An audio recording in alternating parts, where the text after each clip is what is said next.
Hey, hi, fellow pilgrims, and welcome back to this show. My name is Makgati, Pilgrim in Heels, and I am excited, happy, grateful to welcome you back and to share my recent experiences at a darkness retreat. I took 6 nights at a darkness retreat up in Fourways in Gauteng. And there are a couple of things, there's a number of things that I would love to share with you. And of course, as you know, this is really me sharing my own journey. It isn't in any case an invitation, a suggestion, a proposal that you go and experience a similar event experience, but really, listen to what I have to say if you want, and know that it's just me sharing my own path, my own spiritual path. And as always, I have invited Tato Zanele to hold space with me, for me, as I have this conversation, and she's in the waiting room, so I'm going to invite her in now. And the way we're going to run it is in a very similar manner where, okay, here she comes in. Hey, Tato. Hello. Hello, and welcome. Good to see you. Good to I see am you.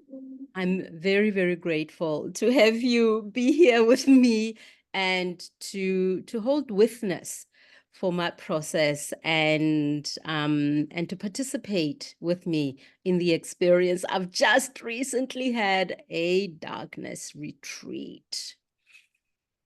You brave soul, you.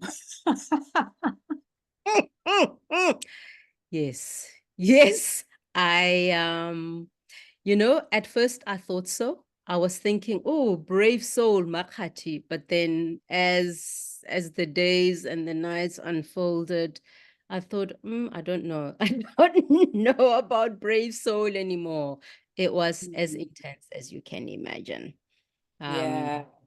mm, And I'm so grateful for you to invite me to I suppose like you said, witness this journey, and I've been all parts curious. I've been all parts inspired as well, like just by your courage and the depths to which, I mean, yeah, you say, you know, towards as the days went on, like brave, perhaps not so much, but there really is something to be said about the willingness to step into the darkness, and to show up in it day in and day out and day in and day out. So kudos to you, my friend, and thank you for mm. inviting me into this conversation. Yeah, very necessary, to be honest. This isn't something that I could tell on my own. I absolutely am super grateful that you are here, and it feels like then I'll be taking you into the darkness with me, and I won't be alone in there. And Mm. when I first shared with people and with you as well that, oh yeah, I'm going to be spending 6 nights in a darkness retreat, everybody's initial experience was, or comment was, absolute terror. And I have to say that I also had a similar experience, similar sort of responses right at the beginning, where I kept asking myself, what am I doing? What am I doing? Why, what am I doing? Um, but as the days went on and it got closer and closer to the time, I could feel myself slowly starting to come to a center within myself. And it was sure such a welcoming that allowed me to be in deep surrender.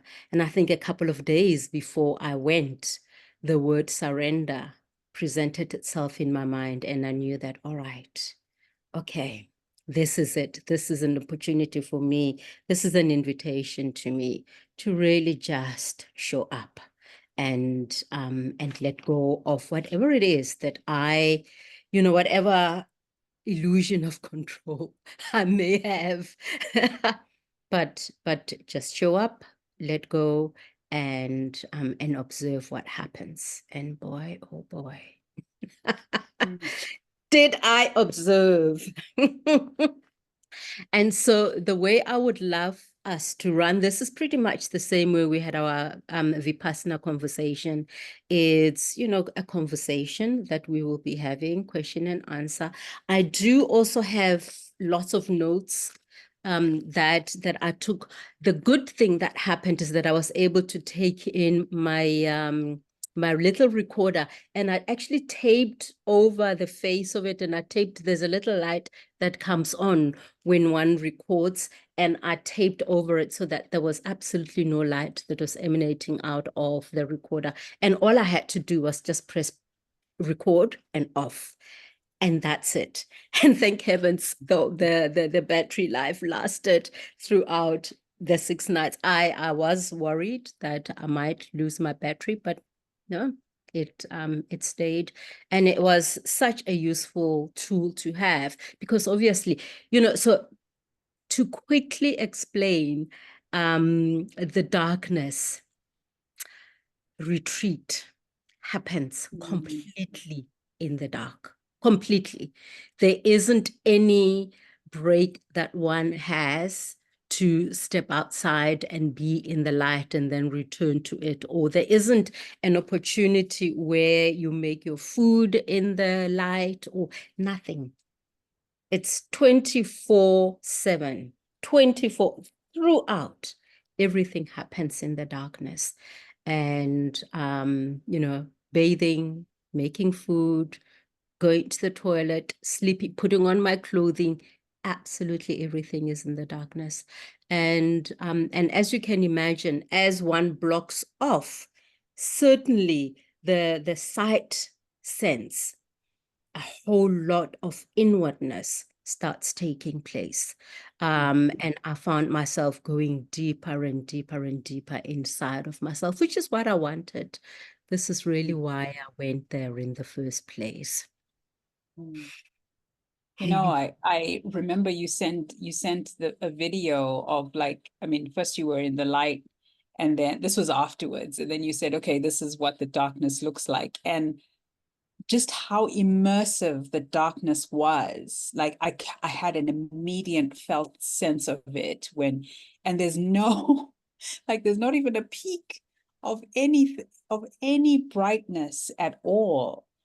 And, for you to describe like making food, taking a shower, going to the bathroom, all of those things, like, I mean, what comes up in me is a fear of stumbling, of falling. So that's just the first thing that pops in my head.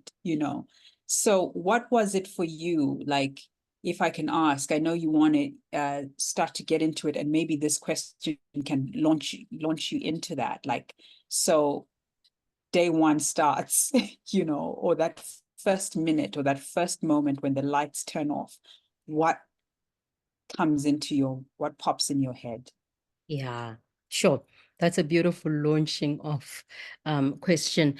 And I have to rewind a little bit and state right off the bat that my fear wasn't even around locating myself, the proprioception of what is around me, nothing like that. What was my biggest worry was, am I going to lose my mind? It was more around what are the hidden shadows that are inside of me that will show up as beings, as whatever it is, even as shadows in the dark. And I mean, there can't be a shadow in the dark. It's the dark. You need light in order for a shadow to present itself. But it was the inner shadow that really absolutely petrified me. And yet that's what invited me to go into the darkness in the first place. So and so what I gave deep gratitude for was that when I was on the plane already flying up to Gauteng, is that I was listening to my music, and that song by Bliss, The 100,000 Angels, by your side, it came on, and I just bawled, I cried as I was listening to that, because it felt like, yeah, gosh, I'd put my music onto a random select, and that got selected. And I also kept seeing some angel numbers, like 1444 or 1333. And I think that all of those speak of it's a reminder that I'm not entering into the space alone, that I'm accompanied and I'm held by those unseen helpers. That gave me deep comfort.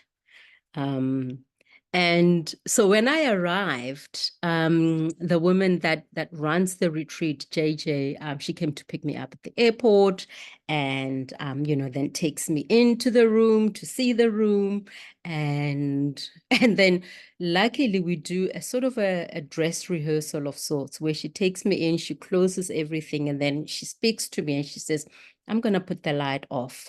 And then she puts the light off, and I could experience the darkness. And I think I was too much in my own head about it to fully immerse myself in it, to fully experience it.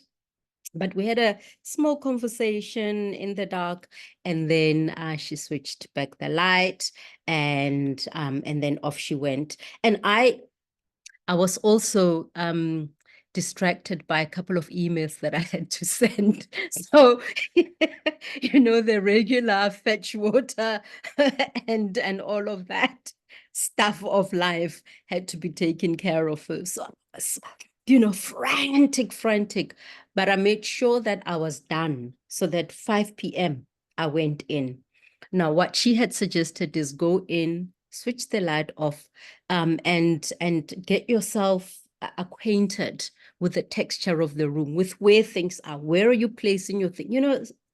Start really getting more familiar. I didn't do any of that. So that by the time I I decided that 5 p.m.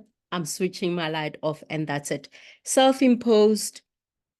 But and then yeah, 5 p.m. came. I Before 5 p.m. I handed over my key. She has a locker in the room where I put away all my valuables, including my phone and all sorts of, and the laptop, etc., etc. Locked them up and gave her the key.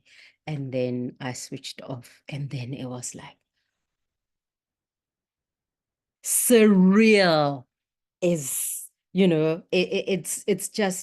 insane finding myself in that space. I can't even remember what I did. I think that I went and had a shower. I put on my pajamas. I mean, it's flipping 5 p.m. What am I doing? But the thing that I discovered about the darkness is that time, and you can look at it in two ways. You discover the eternity of time, or you discover the eternal nature of time. For me, it was flippin' eternal. And I was just like, because what do you do when you What do you are, mean? because there's nothing to do. Everything is in the dark. It's not like, so that the typical distractions of, oh, I can watch a movie, I have time. Or I can phone somebody, I can text somebody, I have time. I can read a book, I have time. None of those distractions are available. And so pressing pause on life that takes me away meant that I could really only go within. And so after bathing and putting on my nightie, I did some yoga, some yin yoga, some restorative yin yoga, so that I could just calm my mind that was working super, super fast. And a prayer came through to me that said, may this be purposeful. May my time in the dark be a purposeful time, a purposeful encounter. And I looked down because I've written some notes down here. And another prayer that came in was, I'm dedicating this to all the times that I abandoned myself. I distracted myself from life. I let go of my intentions. I let go of my projects even. But most importantly, it became a time of stepping into the dark to go and fetch all the parts of me that I had dismembered throughout my life. And they essentially were free floating in the dark. And so that became my prayer. And I called in the great mother, the creatrix, and I said, please be here with me. And that was my day one. My night one, not day one, my first night.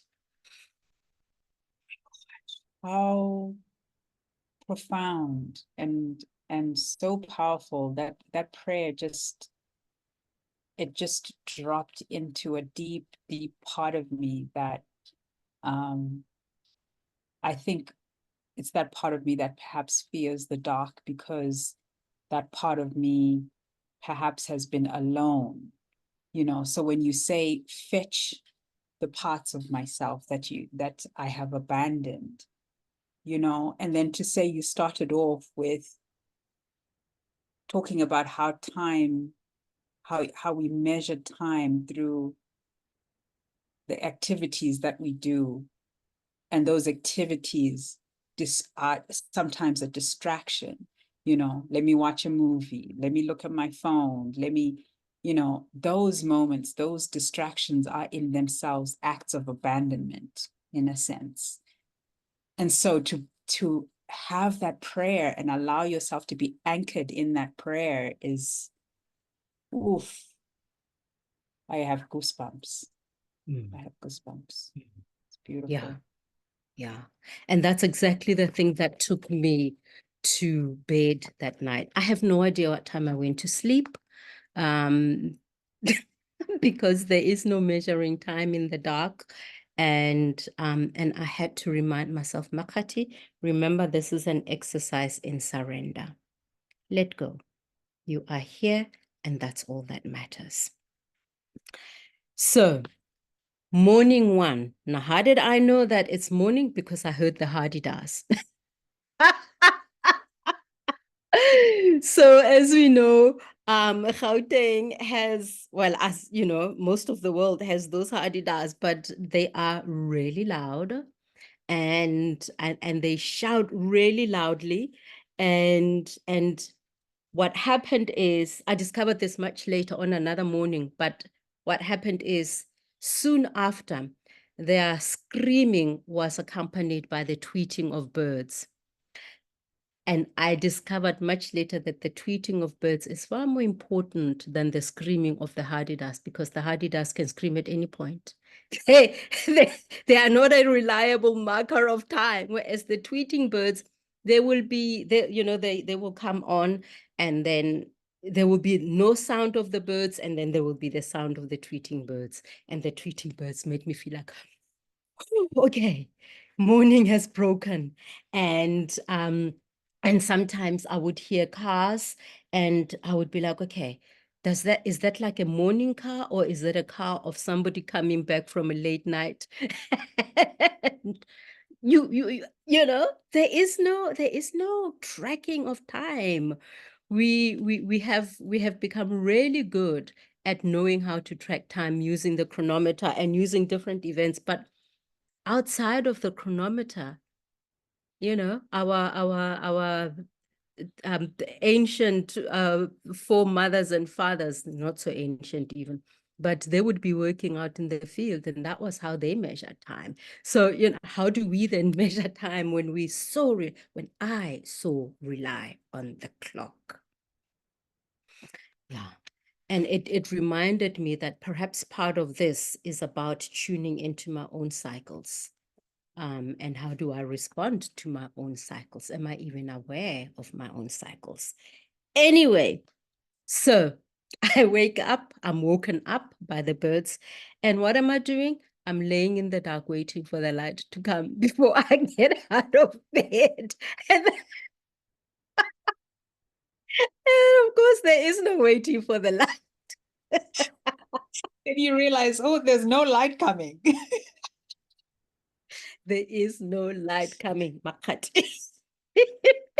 You know what the other funny thing is that and this I discovered throughout. So some important things I'm going to go day by day, but the overall experiences, I will just speak like this. But one thing that I discovered is I would keep my eyes closed. And then when I open them, I would expect the light to be on. Like when I was doing yoga, yin yoga in particular, I typically do it with my eyes closed, even when I'm at home. And then when I open my eyes, I expect to see the light. And of course, there's no light. Um, that was such a weird thing. Just the expectation that because I have sight, that I'm going to see something if my eyes are open. But it's obviously I'm in the dark. There is nothing to see. And again, the sight is to be redirected inwardly, and to observe what's happening inside of me. um, and already, even on day one, on that first morning, I encountered the pressure I put myself to wake up. I'm on a retreat. This is my self-imposed retreat. There is not, it's self-imposed, it's self-directed. There is no input from the outside that says, Makgati, you have to do this at this time. Nothing. And I'm lying there and I can feel myself feel guilty and feeling like I'm pushing myself. I must get up. I must get up. And so I recognize how I've built an identity around doing, around being productive, around being measured according to my productivity.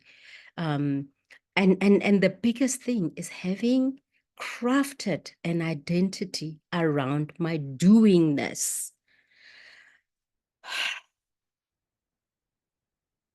Mm. That's huge. That's huge. And I mean, because especially after a night of sleep, presumably, and then in the morning, you wake up and a question might be, do I feel well rested?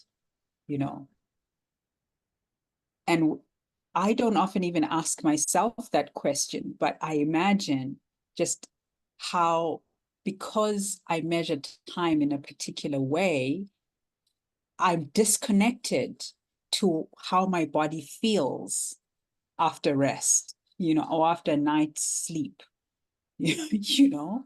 And so I totally resonate and connect with what you're saying around like how we measure productivity, our productivity, how we measure efficiency, what are we doing? How have we earned this rest? How, at least for me, like after a night of sleep. Sure. Big Yeah. question. Very, very, very big question. And so when faced with a gaping, yawning, open spaciousness in front of me, what do I do to fill it? I fill it with guilt. And I fill it with beating myself up. And and a statement that came in is who was it, man? Was it Sartre who says I think, therefore I am? Was it Sartre? Who was it? Was it not Aristotle? No. We don't know. We do know. We forgot. Sorry, No. people. But one of the existentialists said, who said, I think, therefore I am. And I realized that I do, therefore I am. Hmm.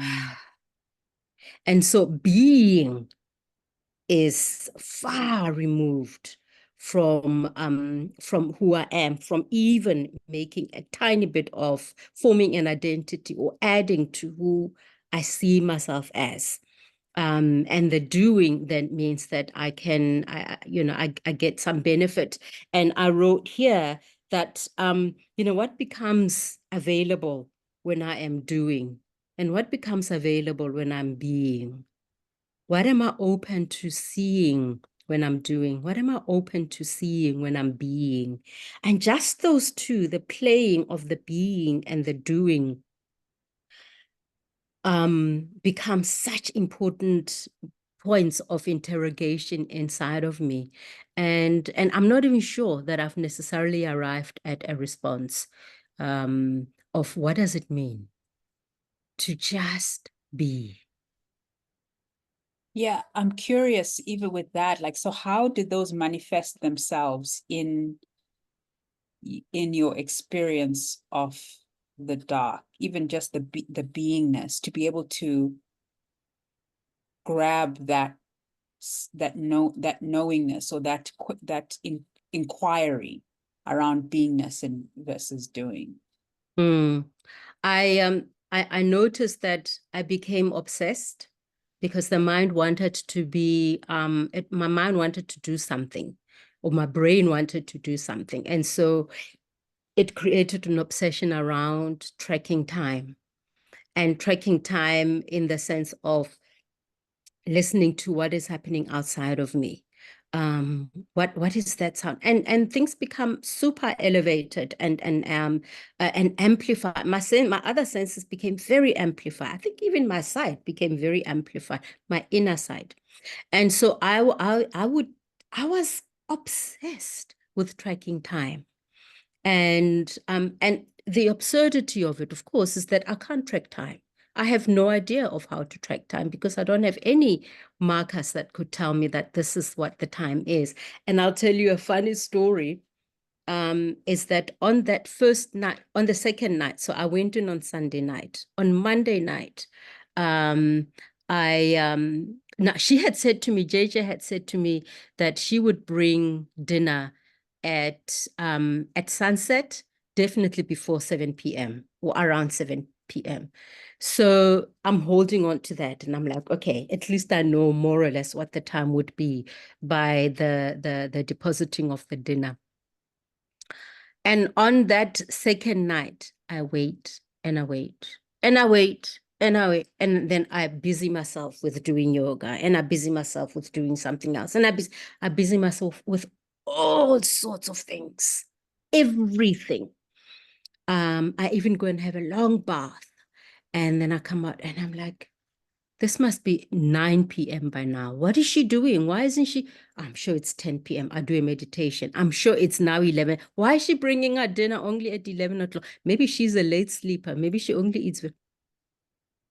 Later on, when I checked in with her, she said, no, I always brought dinner at the same time, roughly at about 7 p.m. So I overestimated time, is what I did. The second thing that I did is, and I'm really grateful for this, is because I had taken in my rosary that my sister made me. This is 200 beads. I thought it's 100 beads. Turns out it's 200 beads.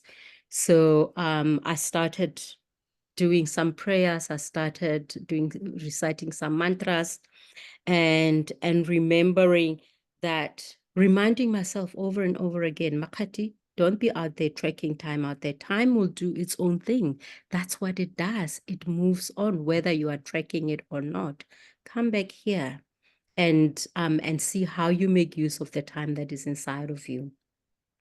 And that's when it dropped in that, okay, I'm really here. And this was my day one. I am here to go and fetch every element of who I am, every piece of me. And the first person that arrived was my teenage self. Mm. And she arrived in, now my teenage self, um, sure, was I don't know. I as a teenager, I lived my life parallel to myself. I think actually most of my life I've done that. There's this really connected part of who I am, and then there's this other part that is more connected, I guess, to my egoic self, to my human self that is just flailing around in life and is trying to figure out what is happening in life. And my teenage self, one of the things that I really, really struggled with was, how do I step fully into my body? And this is when I developed bulimia in my teenage self. I had a hypersensitivity to my body odor, and I started wearing fragrance. I mean, even up to today that I love wearing perfume. And I realized that that beginning of fragrancing myself and removing myself from my own body was the development of an outer shell, an exoskeleton that has hardened around me, that became it it um it precluded other people's ability to come in, really, really come in, and it kept me inside.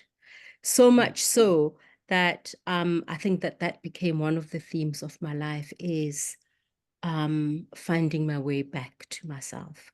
And it started with that teenage self, that when I look back now, I realized that in that hiding, in that protecting, in that defense against life, against myself even, that was the blocking off, creating a barrier against real intimacy. But what did step in was big, big shame. And so treating myself, welcoming myself with compassion, um, and really just being with myself as I am, um, was one of the first events that happened for me in the darkness. Mm. Mm. The word armoring came up as you were describing the shell that you kind of put around yourself. And it's interesting because that is, the teenage self, those teenage years are at a time when we really are stepping fully into individuation, and so to have, that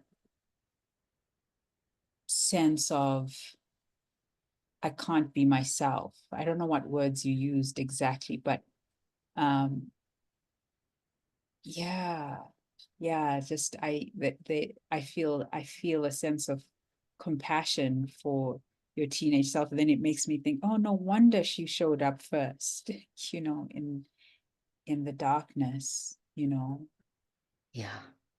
yeah, yeah.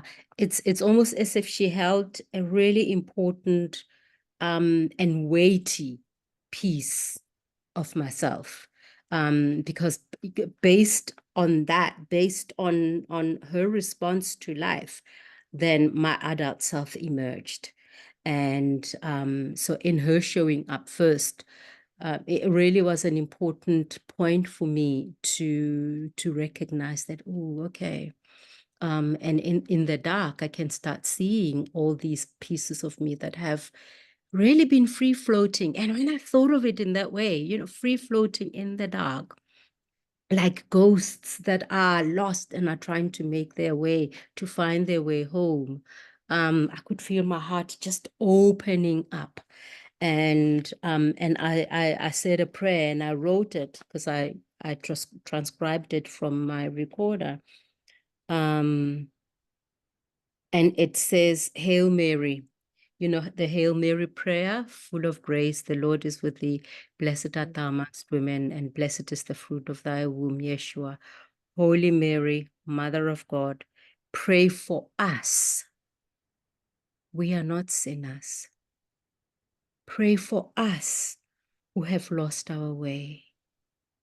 Pray for us who have abandoned ourselves. We are not sinners. We are seekers. We are seeking a way, the way. Pray for us as we try to find our way back home. Amen. Mm. Amen. Yeah. Yeah. And that was the beginning of the prayers that just kept coming. Mm. Yeah. Just listening to you, I am compelled to rethink my idea and my experience of darkness, because everything that you're speaking to so far is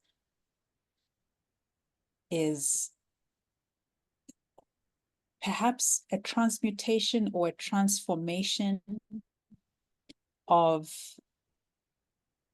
you know, these aspects of yourself, or even concepts, even ideas, even constructs, you know, and it's through only just a day two experience of the dark. And so, yeah, I feel like as we continue this, I'm going to suspend my judgment of the dark and the connotations that I place on it as a negative thing, because I feel and sense into such depth.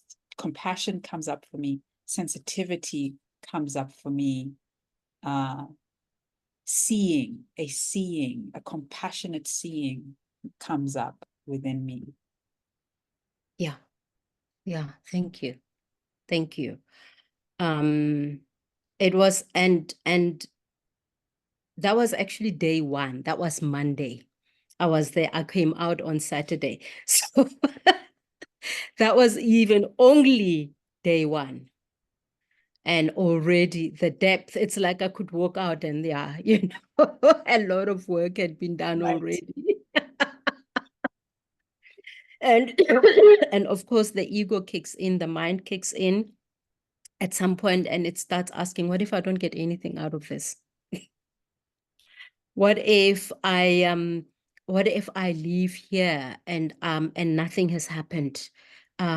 What if I'm doing this wrong? You know, all the right and the wrong, the good and the bad, that whole construct, that whole story presents itself. And then somebody inside of me says, Makgati, there are no cues for rewards for you doing this. You are doing this because you are doing it. There's no reward. There is nothing to convince, no one to convince, no one to prove yourself to, nothing. You're just doing this, and there is no good, there is no bad. And so I was reminded to keep surrendering. No cajoling, no grasping, no clinging, no clamoring for nothing. And so in my mind's eye, I walk my labyrinth, the labyrinth that I built in my garden. I walk it as I'm saying a prayer. I surrender, and I say the Gayatri mantra, and I walk until I come to the center. And yeah, and that was the night where I was really angry with her for bringing dinner late, and she hadn't done that. Woo! Another prayer came. Another prayer came, which I'm going to also quickly read. And it goes, Hail, Mother, Father, God. I do not know you, yet you are here in me. I long to know you. Please, there is a hardened barrier surrounding me, covering all of my spiritual and human bodies, choking, stifling. I'm here to get through the exoskeleton, and if it's possible, to melt it away. I'm here to fetch myself to me, to meet me I have no idea who I am, but for the shame, the disappointment and doubt, the hiding, the fear, the neuroses, I'm here to meet me, and in that, to meet you, please. That's all. Amen.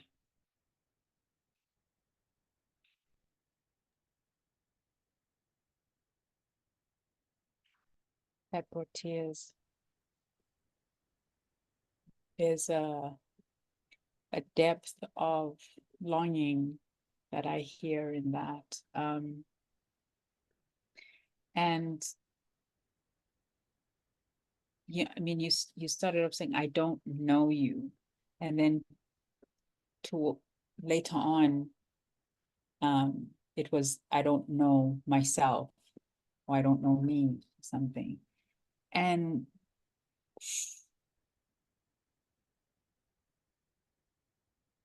I mean, that's the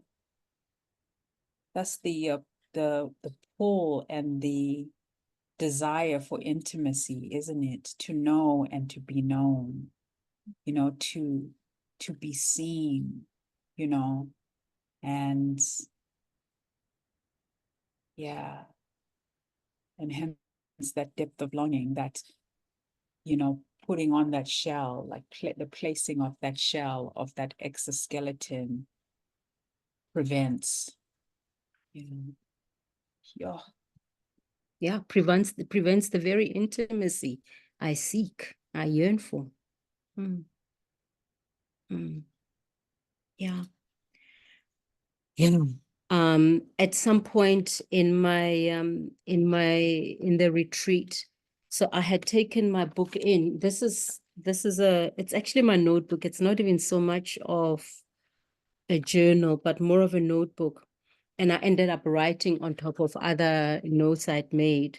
But in one of them, I had written, be seen by me, be seen by me, all over, be seen by me. So that reacquainting me back to me was part of what this was about. Beautiful. I'm reminded by my teacher. She says, intimacy is into me, see, into me, see. So those words just are that exactly. Exactly. And nothing can be seen if there is an impenetrable barrier all around me. Yeah. A couple more things. One of the one of the strange consequences of being in so much darkness is that I become obsessed with thoughts of light, and I realize how afraid I am of the light.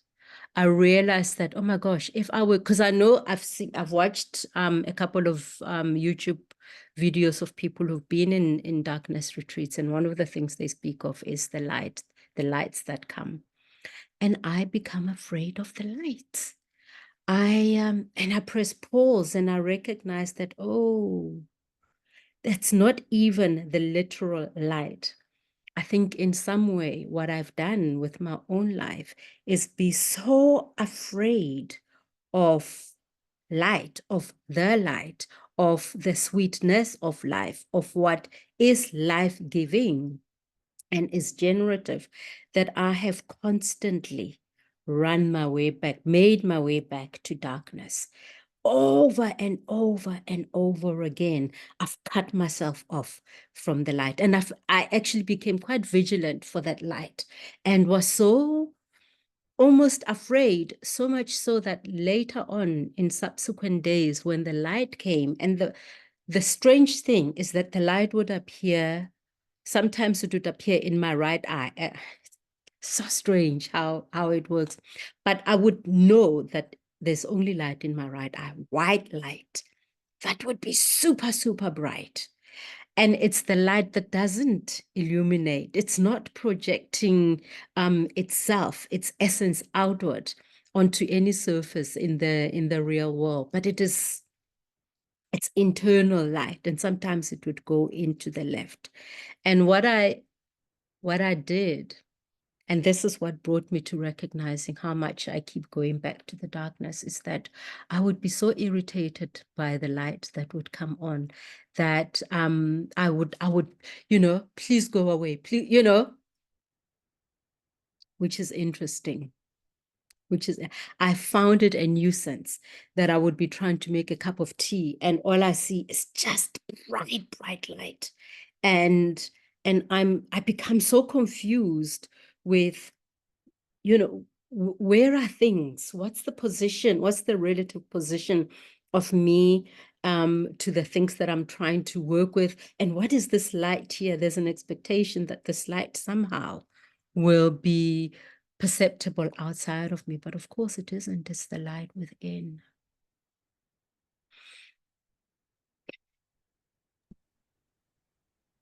And so what what do you mean? Like, so that light within was imperceptible to you. You didn't know what it was, and so you were, you, dismissing it, ignoring it, like telling it to go away, like be, because it's a habitual pattern, that unconscious pattern. Is that what I'm hearing you say? I think That's that, yeah, fascinating. I think that that's what I was being shown is we all have, what's her name has that song, I Am Light, I Am Light. And then I got to encounter that light, that it's the light that we are. And but being so habituated to not seeing or to relying on the senses so much that that what I see, what I encounter of the world is sort of it's checked first by the senses. It doesn't bypass the senses, but actually there is something that is there that is essential that bypasses the senses, that in fact the senses can't even see, can't even perceive. And that's exactly what was happening. My own patterned response was to keep myself in the dark. Wow. Is it similar to that Marianne Williamson quote that Nelson Mandela coined around it's not our dark, but it's our light that frightens us. There we go. And so that's why we keep ourselves small. I'm butchering it, but something like that. Yeah. I'd forgotten that. But yeah. And then Makgati, to have a visceral experience of that, like it's not just a concept. It's not just, oh yeah, of course it makes sense that we're light, like I can do that myself, but you had an actual visceral experience of that. Yeah. Exactly. Exactly that. Exactly that. Yeah. Yeah. Yeah. The darkness really melted that barrier, that exoskeleton, and said, we're gonna go and look. We're gonna go and look. We're gonna go see what's happening in there. Not out there, but in here. We're going to remember. We're going to see. Yeah. Yeah. And so I realized that what I was doing also was welcoming sleep, because in sleep I could dream, and in dream I dream in light. So I could see the light in the dream. And so I wanted to sleep. I wanted to sleep a lot. I didn't, but I wanted to sleep a lot. But when I examined it, I realized, oh, Makgati, you want the light that is of the dream. You want to remain asleep so that you can dream. Interesting. Interesting. Do you really want the light that is illusory, that only shows up in sleep, or do you want to wake up to the light that is not dependent on your state, but the light that can wake you? Awful question. Powerful awareness. Yeah. Yeah. And there's something metaphorical about that, like about staying asleep, remaining asleep, you know, to the light that you are. And so you go to sleep in order to have the lights come on in your dream state, and you remain asleep. Yes. Yes. In Sesotho, in Setswana, there's a song, there's a hymn that I remember from when I was young and we'd go to church, and it says, "Ke ne ke re ke sa iketla, ka tse jewang ke lefatshe," something about I was enjoying myself. I wanted to relax and enjoy myself and enjoy the food, the dream food. Dijo tsa ditoro. Right. Right. Yeah. And there it was. And so I found myself singing that song even and crying as I was singing that song. Day 3. And I said, How is okay, it only day 3? it's only day 3. In fact, I think it's day 2. I don't think it's day 3. This is day 2 because that was day Oh 1. yeah, because it's It's night night. and day, and night and day. Yeah, So yeah. this is actually Tuesday. It's not Wednesday. It's day 2. Um, dream that continue. Oh, then I dream of, I mean, I have some incredible dreams where I wake up, I'm sorry, I'm sleeping and I'm shown 2 double rainbows. Um, there's you know how a rainbow has a mirror image, but there's 4 rainbows like this going across, and I'm like, oh, and the sky is sort of purple, and in the dream, oh wow, this is amazing. And I quickly go and get my phone, yeah, to capture this incredible sight. And when I look again, and it's gone. And then I wake up and I'm like, oh gosh, I must put my phone down. I must experience whatever is showing up without wanting to commit it to a camera. I fall back to sleep. The rainbow comes back and it is spectacular. But under it are 2 baby rainbows, 2 double baby rainbows, one on the left and one on the right. So there's this overarching 4 rainbows, 2 double, and then there's 2 baby ones, 2 double. And I'm like, oh, of course I've forgotten. Oh, I'm gonna take a photo. And I think that it's just something for me to contemplate and to sit with, and maybe to also just make okay that a thing of beauty, we want it to persist, we want to capture it, and we want to revisit. Well, I do. I want to capture it and I want to keep revisiting it. But that there's something that I'm being told around. Maybe just take beauty in and be awed by the moment. Oh, that's what it is. Be awed by the moment. You can never, you can never capture a moment. You can't commit any moment to anything because it comes and it's fleeting, and that is its value. Um, yeah, yeah, yeah. Mm. It's a bit like what you spoke to in the Vipassana experience, or around impermanence, although that's not the word that I remember you using. Um, it felt like Ephemeral. yes. Is that what the thing that it comes and goes? It can only be captured in the moment. Okay, yeah, that's it. Yeah. Yeah. That was one of the themes in your Vipassana experience. That's very true. That's very true. And thank you for that, because what it is, it's in Vipassana, it was a painful moment that I was being reminded it's ephemeral. And in here, it's a beautiful moment, equally ephemeral. So yeah, Yeah, thank you yeah. for reminding me of that. Mhm. So on that second day, I do my 200 rosary thing, and I do storytelling of gratitude. And I'll go through every year, or almost every year. And then I'll go through the decades.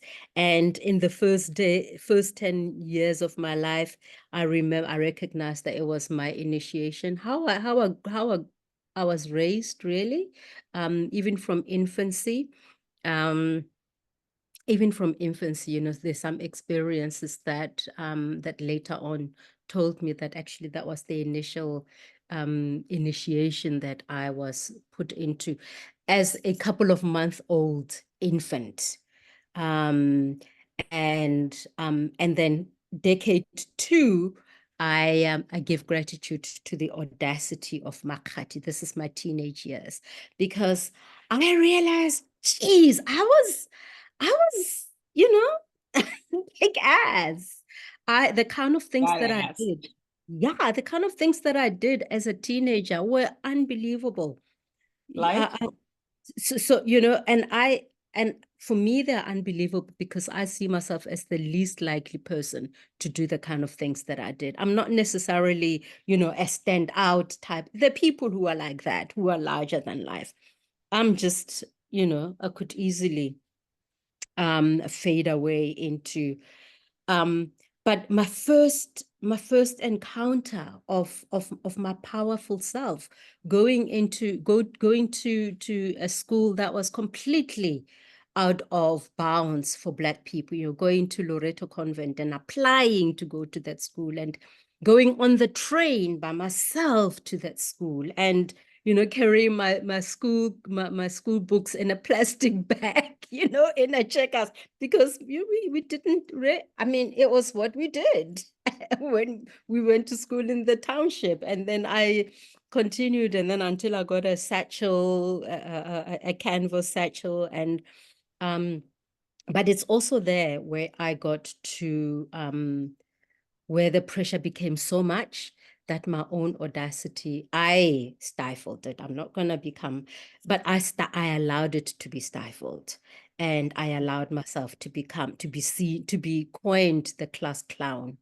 And so I said something like, here, my first encounter with my power that scared me, and I retreated inward. And then I said, this is on day two, claiming myself, stand up and stand tall. I will not be your clown. I am not your joke. I am installing my spine, and I am standing tall in my highest capacity.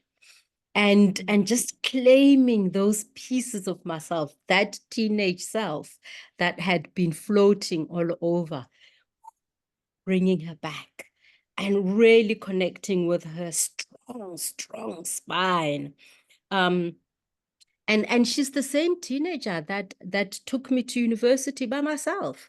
The same one that, I went to UWC in my first year, and actually even before then, that I became a prefect. I'm not the type to become a prefect. There are people who can become prefect, but I became prefect. I took myself to UWC. When that wasn't working, I transferred myself over to Rhodes, put my stuff on the train, and took as a teenager, as a 19-year-old, took myself off to Rhodes. And so this second day was really my connecting to all the positive elements of myself that I had overlooked and that I had cut off and allowed to just be all over the place. And yeah, I went on through my third decade and my fourth decade, and going all the way over to this decade that I'm in now, and this year. And I did that because day three, of course, was my birthday. It was the 6th of March, and it felt quite big to have to have done all the work that I did of claiming elements of myself and gifting myself all of these elements, and reminding myself that actually I am whole.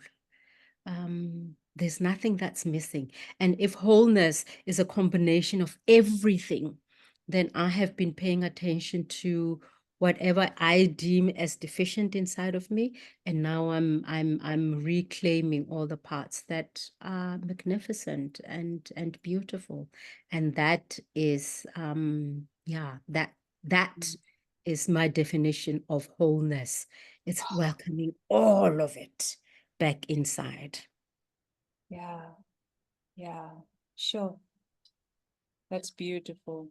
I'm drawing parallels between the experience you named in the beginning of experiencing, time and the measure of time through the external, perhaps even mental projections to tell you to or give you a sense of validation of productivity and whatnot, and seeing that same thread and theme in, you are this trailblazer pioneer in your teenagehood up into adulthood, and then when that isn't validated by the people around, like, okay, you become the clown, the class clown. There's this sense of how we are mirrored, how the light that we are is projected, or it bounces back off of others. And if we don't have ourselves reflected, through the mirror that is other people, then we shrink ourselves, or we measure our measure of ourselves is through that external, because you still are that. You have always been that. I mean, I'm sure you found that when you're going through the decades, like right up to your birthdays, like, oh, there were always these moments of me shining my light, UWC, Rhodes, this, that, comrades. I'm going to mention that one too, or PhD, and all of these other ones, and then something gets dimmed or hidden, lost. Yeah. And I mean, what is I think there's a story also that we tell ourselves, because sometimes it isn't even about how do we get mirrored. And maybe initially it is about how do we get mirrored, and then we sort of normalize that, and that becomes part of our sensorial perception of who we are. And so I remember that when I got my PhD, and my parents threw me a big, big party. And even in that, I was still feeling like, like, oh yeah, no, nah, something is missing. I don't know what it was, but it felt like, yeah, I couldn't see me. I couldn't be with that achievement. I couldn't acknowledge myself in that. And so yeah, thank you for highlighting that, because even as I was going through this, those were some of the things that I highlighted and gave gratitude for, to me, for having achieved, and really realizing how this parallel life of duality, the dual nature that I have been, that I can choose what I focus on. And in fact, it's one of the things that happened in I think one of the meditations. I was reminded, Makgati, choose what you focus on. Choose. Um, because whatever you choose, that can become your reality. So choose what you focus on. And I had chosen to focus on the lack. And in this piece that I gave myself was to really focus on what had I done, what had I achieved, who had I been, more than even what I had achieved, but who have I been through all my life. And if I can measure my life, if I step outside and look at, okay, so these are the things, what do they say about me? And yeah, what do they say about me? And tenacity is certainly one of them. And a lot more. A whole lot more. And it was, yeah, there's a poem that came up later on the eve of my birthday. Was, so this is me. I celebrate myself and all of that. Later on, a poem comes in and it says, the loneliness hits unexpectedly, propelling me out of bed.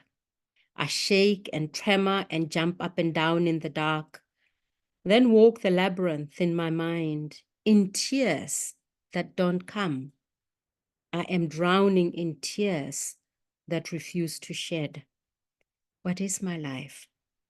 What is my life? I don't know. What if, when I die, my life is exactly where it is right now? What if God doesn't come looking for me? What if God doesn't find me? What if God doesn't recognize me? What if I am eternally flawed? And that's it. Hmm. Hmm.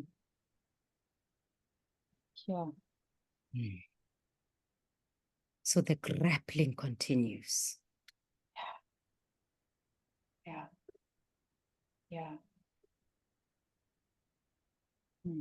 So on my birthday,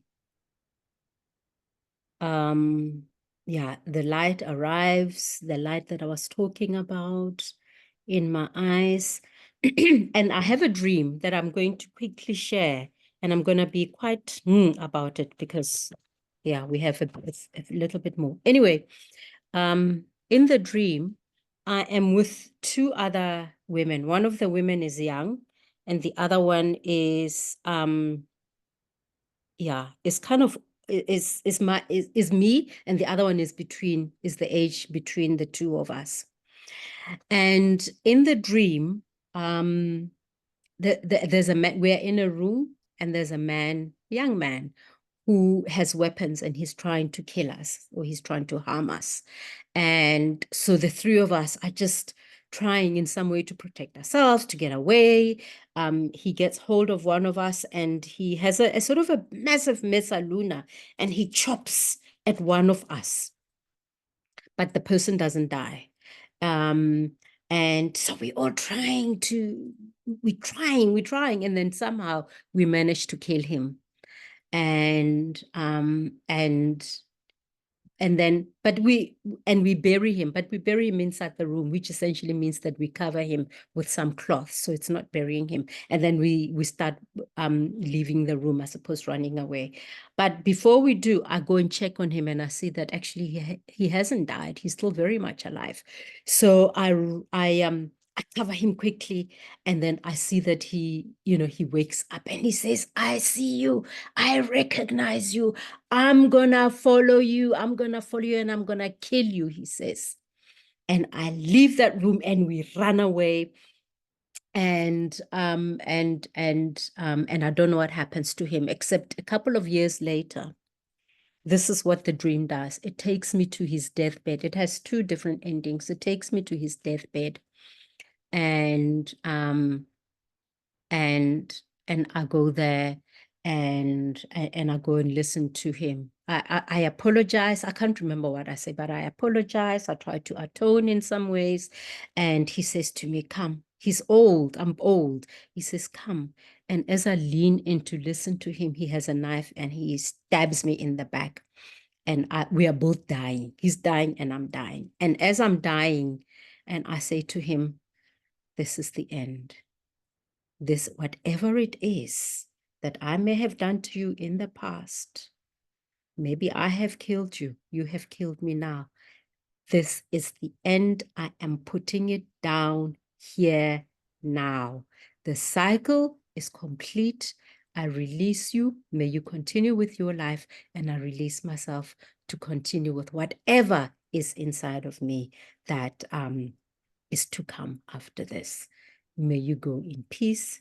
I will go in peace." And then he dies and I die. And I'm like, Yeah. Yeah. Hmm. Did that feel like a completion? Yes. It feels like it's a completion of something, It, right? what I didn't say is that when I discovered that he hadn't died in that room, I took a garden fork and I stabbed him in the solar plexus area. It just went, oh, and I think that's what it is that solar plexus pain that I constantly have is, oh, um and another piece, something else that arose for me was perhaps all my life and maybe even other lifetimes I have been hiding so that this being doesn't find me. I have tried to hide myself. I have tried to not be myself so that he doesn't recognize me and then tries to come and find me and kill me. Yeah, Sure, yeah, sure. yeah. Mm, mm. So, yeah. So that absolutely felt like a necessary ending, a necessary putting, like, this is finished. You go your way, I'll go. Mm. Yeah. Um, on my birthday, I hadn't told JJ that it's my birthday, and so I had thought that I was gonna I was gonna think of, okay, that goal setting, intention setting. What do I want? Da, da, da, da, da. I don't do that. What I do is I do this thing. I instead, I do a lot more letting go. And I want to read this because I think it speaks of, and this is something that started on day 4 and it just kept happening. And it ended up in a poem on day 5, day 3, day 4. Day 5 was my second last day. And it says, this is me asking myself, who am I? Who am I? And may I commit to being a good human, no matter what. I don't know if it's in my karma to wake up in this lifetime or not, but let me live my life as if I'm already enlightened. Whether I've met my guides or not, or I'm a channel, or come from the Pleiades or Atlantis or Lemuria, or I can channel light language or manifest instantly, whether I can travel to the quantum field and activate all my clairs, or even know why I am here, what my mission is, whether I understand what all my spiritual bodies are, all the way to the Buddhic body, or understand what the Christ means, whether I speak to angels and have ascended masters visit me, whether I can channel important ancient spiritual texts, am a shaman or a healer, understand ancient laws and universal mysteries, or even understand what working with my ancestors means, whether I know what it means to be a multidimensional being, whether I've experienced the transforming love of sacred union with a twin flame or soulmate, whether I understand what God is, or Yeshua, the Buddha, and all these ascended masters, what it all means. I may not have had any of these experiences. In fact, I may not have any of these experiences in this lifetime. But at least I can choose to be kind, loving, to forgive immediately, to overlook mistakes, to be a bridge, to reach out and connect, be generous, open-minded, and live with my heart open. I may not know what it means to be an enlightened master. I do not know who or what I am, but what I can choose is to be a good human. And that I am choosing now, no matter what.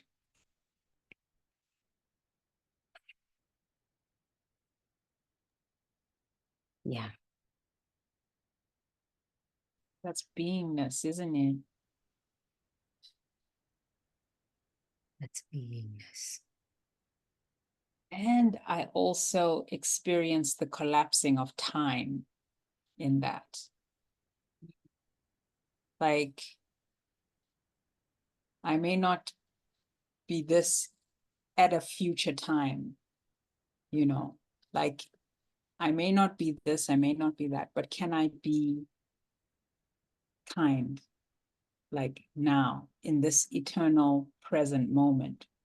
And eternal, and I'm using the word eternal deliberately because that feels in itself like time is expansive. It's, yes, eternal.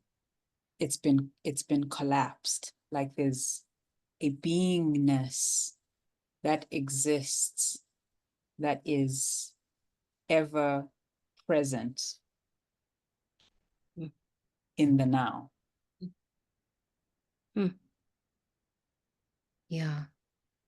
Yes. Yes. Yes. Being. It reminds me of that poem that I wrote a long time ago about being possible only in, then I can't remember it. But yeah, yeah. Playing with that the collapse. I love your use of the word collapsing. Like the closing of the concertina of time, and everything is existent, is present in this eternal moment. But I must tell you that on this day and on the following day, as I was doing some mantra on my mala beads, I had a thing of saying that I have been lying to people. I recognize how I have been speaking of God. I've been speaking of love. I've been speaking of all these, all these as if I know them, but I don't know them. These are all concepts. I don't know. I've not had a personal encounter with God. I don't feel like I've had, that I know for sure that this is what it is. And when that happened, then I just felt like everybody, like all the beings that had been there with me, had turned away.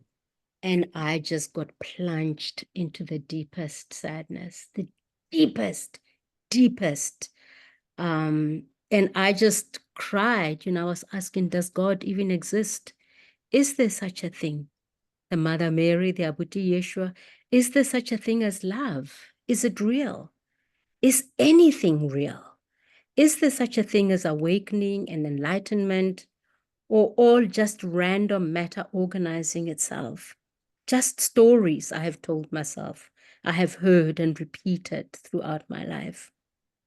I have spent my life hoping for and yearning for that which may not exist, certainly does not exist for me. And I don't know what to do. My entire life has been a lie, a figment, a fantasy, tantalizing imagination. I don't know what to do. And in that, I start seeing visions of the desert. Oh, and the visions don't go. There's just that. I open my eyes, I close my eyes, it persists. And there's just desert everywhere. There's just, at first it's stony desert, and then it turns into rocky deserts. There's just, and when I see an oasis, it's rancid. The water is sort of milky white, and you can see that this is dead water. It's not the living eternal waters of life.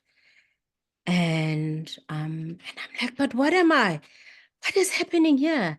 And then a voice said, you are the oasis. And I said, how can I be an oasis? I have nothing to give. I don't have anything to give. And the image of the oasis goes away and it gets replaced again by that rotten, rancid water. And the desert is just everywhere. And later on, the desert turns, the image of the desert started on after my birthday. So on the 7th and on the 8th, I came out on the 9th. So these 2 days, I was in the desert and then I was in prison. I saw this concrete prison that was massive. And then also that concrete prison turned into, you know, the allegory of the cave where those prisoners are in the cave. I was just looking at this cave and I knew that there's a fire behind me because I could see images of people reflected exactly. And I couldn't leave. I couldn't leave the cave. I couldn't. I was in that cave throughout. I couldn't leave it. And on the day before I left, the morning before I left, I was doing a meditation. I thought, let me just do a meditation. It's fine. I mean, by now I'm completely cut off. And I do a meditation, and the meditation, and I'm doing, what am I? Who am I? That self-inquiry meditation. Who am I? What am I? And the voice says, you are nothing. I am nothing. And I just collapse. And I'm just finished. And the voice comes, and I realize I'm in a satsang. And the voice says to me, what does it say? Everything you see is unreal. Everything you see is unreal. Nothing you see is real. Everything you see outside of yourself, actually, that's what it says. Everything you see outside of yourself is unreal. Nothing you see within is real. And I'm like, what? And it goes on to give all of these, there are all these koans that keep being dropped over and over. What you keep seeking outside of yourself, you will continue to encounter what is unreal. Only what is real. No, nothing that is real is inside. Therefore, what do you seek, Makgati? And a tiny voice inside of me said, nothing. And that voice said, yes, exactly.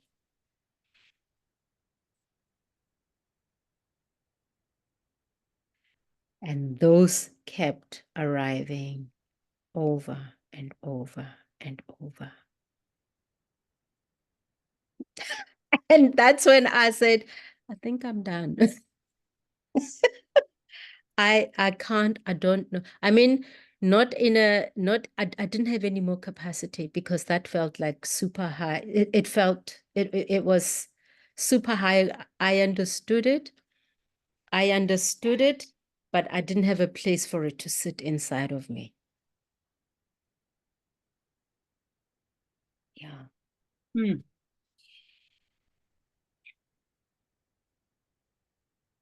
Yeah, that just blows my mind. I don't even know how to make sense of it. Yeah. Yeah. Everything you see externally is unreal. Nothing you see internally is real. And remember, you are nothing. Nothing. Hmm. Yeah. There were many. I need to do another video of the journey with the nothing, because there's a lot that came. But just in the what of time, in the honoring of time. Um mm. Oh, before this came, or was it after? I can't remember. I must listen because I haven't finished listening. But one of the things that came one morning, I woke up and I was laughing. I was actually on day 5, on Friday. I woke up and I was dancing. So it must have come after. I was dancing and I was laughing. I got out of bed. So that my emotions were like a roller coaster. I was up and down. I get up, and because I'm following the impulse, I get out of bed and I dance and I'm dancing and I'm dancing. And I go back to bed because I'm thinking, oh, it's super early. And then I wake up again, and the song, the nursery rhyme, row, row. Now this, row, row, row your boat gently down a stream. Merrily, merrily, merrily, merrily, life is but a dream. Do you understand the profundity of this nursery rhyme? And I realized that I have been rowing my boat up a stream, not down. I have been fighting against life, fighting against myself, trying to prove, trying um, to amend myself in order to fit into a particular image, to fit into a particular body or mind, and be clever and be seen and be approved of, and all the time rowing up the stream. And it says, merrily, have fun. You can't hear the word merry and not think of Shakespeare and the banquet of life. Enjoy the banquet of life, because it's just a dream. Mm. Mm.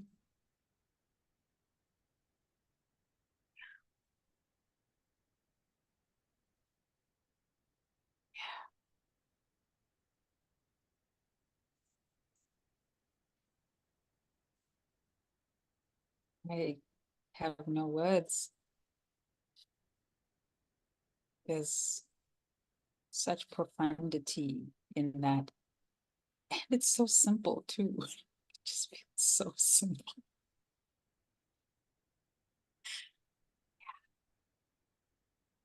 So simple.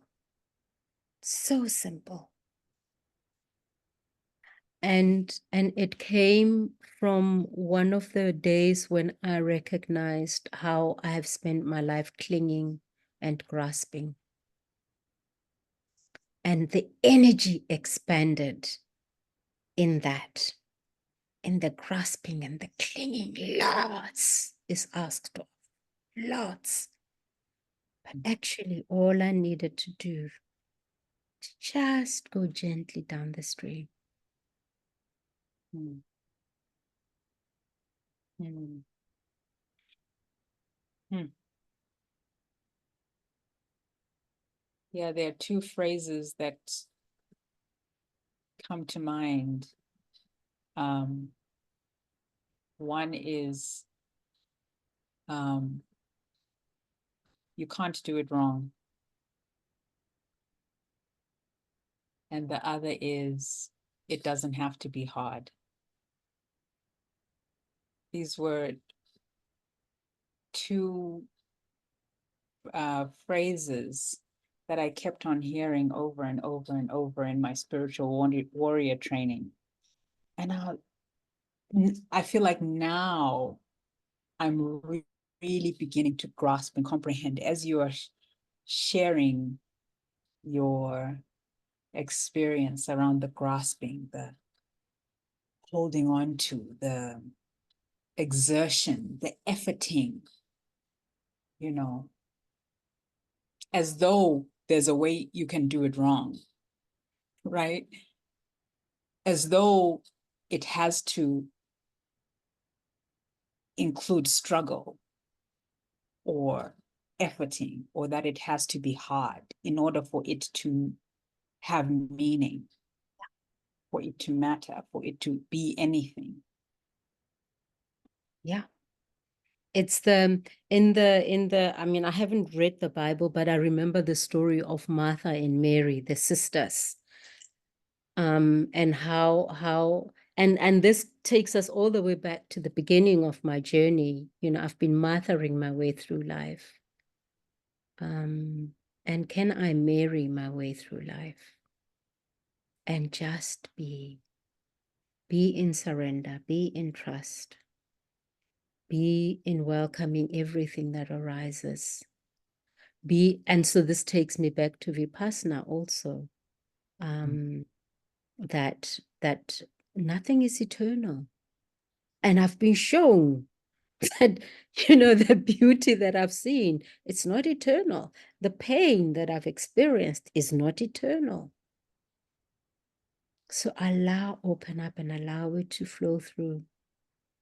Just flow through. Merrily, merrily partake with gusto. Everything. No preference. And where did I say? I said something about, because I realize that I am still very much, so I said here, the last hours of my almost my last day before I came out, yeah, how cravings have food, how I've been unconscious throughout my life, and I've just been following. I've just been following my cravings. I've been chasing my cravings, and be contracting against whatever I have felt. You know, non-preferences. But I've done that unconsciously. It's almost been like there's a switch that goes off. And like an automaton, you know, I'm either shrinking against life because I don't like it, or I'm chasing. It's not an expansiveness, but chasing, but it's all automatic. And I've said that what I've committed to doing is, whilst I am in the sleep state, I'm treating myself with compassion and recognizing the sleep. Yes, I'm asleep, but I'm going to be sitting with myself with compassion, and I'm going to be aware of my sleep state, treat it with awareness, treat it with recognizing that, yes, I am dreaming. Yes, I am asleep. I recognize that. I see it. And in that way, move away from unconsciously responding, unconsciously acting at life, without any conscious awareness, but inviting awareness, inviting presencing to life. And that's okay. That's okay.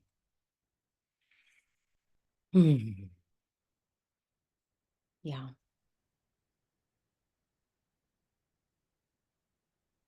And that's okay. I breathe into that. And breathe into that.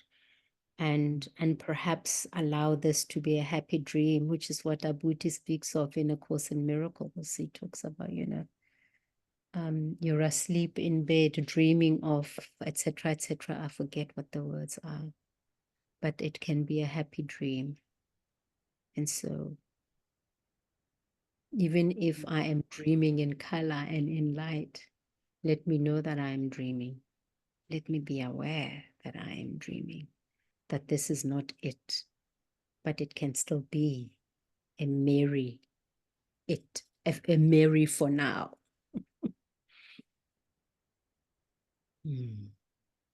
Yeah. And so that was my journey with the darkness. It's not complete. I know that there are bits and pieces that that I stopped midpoint, not midpoint, I guess towards the end, because I felt like I didn't have any more capacity, and so I asked for a cessation of something. And so I'm going back for 3 nights and 3 days in April, and I'm going to complete this, whatever that means. Yeah. But so on yes. No, I'm also just recognizing that you're also fresh out of your darkness retreat experience. And so you're it's still with you. You're still in process. You're still in integration with it. You know, so it's not like your other experiences where, like even the Vipassana one that we did, where you had time for it to settle, for you to integrate the fullness of that experience into you, you know. So there's more. Yeah, there's definitely more. There's definitely more, which I think this is why it feels not even like, well, I suppose there's elements of it that are in at integration phase, but there's very much a sense of the metabol. I'm still chewing on a lot of it, and the space for another spoonful. In fact, there is another spoonful that I need to take in, so that as I chew on all of it, it can all form part of what gets swallowed and then metabolized, digested in some way. So it doesn't feel discordant to be going back. Yeah, it feels like it's part of a necessary completion process. And Yeah, in fact, part of the same process, perhaps it's yes, just perhaps in taking on different phases, as it were. yeah, it's definitely the same process. Definitely the Mm. same process. It's not, and I've seen it. I mean, I'm not going to speak about it now because time is not our friend, but but there absolutely have been a lot of other elements that have been arising that are saying to me, we also want to be looked at. Yeah, because I feel like there's a part of me that is still very much in a liminal space about some of the things that occurred, that showed up, not occurred, that showed up whilst I was there. Yeah. Mm. And so the following day, she took me out, and I'm going to post with this video. I'm going to post 2 others, or maybe I'll post them differently. I don't know. I'll see what I do. But I will post that one of the darkness. Please do, because I think it'll give people a sense of just how dark the dark was. And there's gradients of darkness. I mean, it's a funny thing to speak about, gradients of dark, but I felt, sometimes there would be red. There would just be, everything would be awash in red. And what is this? How? Um, so I'm going to post that video, and I'm also going to post the video of my coming out of the dark. On the morning that she took us out of the dark. Took me, and I say us because there was another person who was not in my room, but in a different room. Mm. There's nothing like Yeah. it. Nothing like coming out of the dark after 6 nights of being in the dark.